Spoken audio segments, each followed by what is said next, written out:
मैं थक हार कर काम से घर वापस जा रहा था। कार में शीशे बंद होते हुए भी जाने कहां से ठंडी ठंडी हवा अंदर आ रही थी। मैं उस सुराग को ढूंढने की कोशिश करने लगा, पर नाकामयाब रहा। कड़ाके की ठंड में आधे घंटे की ड्राइव के बाद मैं घर पहुंचा। रात के 12 बज चुके थे। मैं घर के बाहर कार से आवाज़ देने लगा। बहुत देर हॉर्न भी बजाया, शायद सब सो चुके थे। 10 मिनट बाद खुद ही उतर कर गेट खोला। सर्दी रात के सन्नाटे में मेरे जूतों की आवाज़ साफ सुनी जा सकती थी।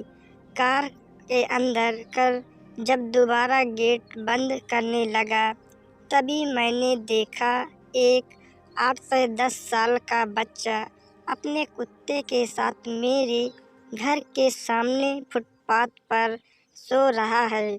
वह एक अधफटी चादर ओढ़े हुए था।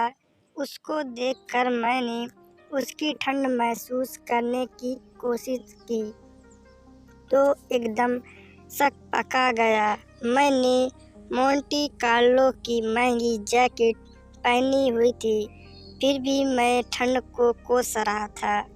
और बेचारा वो बच्चा, मैं उसके बारे में सोच ही रहा था कि इतने में वो कुत्ता बच्चे की चादर छोड़ मेरी कार के नीचे आकर सो गया।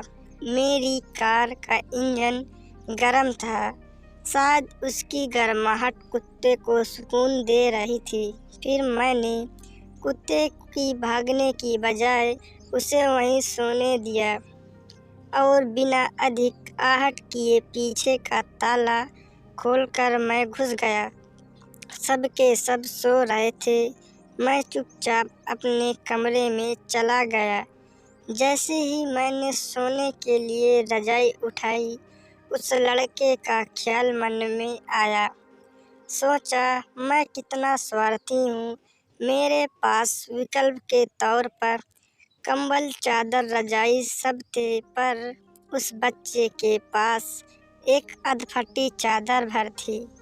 फिर भी वो बच्चा उस अधफटी चादर को भी कुत्ते के साथ बांट कर सो रहा था और मुझे घर में फालतू पड़े कंबल और चादर भी किसी को देना गंवारा नहीं था। यही सोचते सोचते ना जाने कब मेरी आंख लग गई। अगले दिन सुबह उठा तो देखा घर के बाहर भीड़ लगी हुई थी।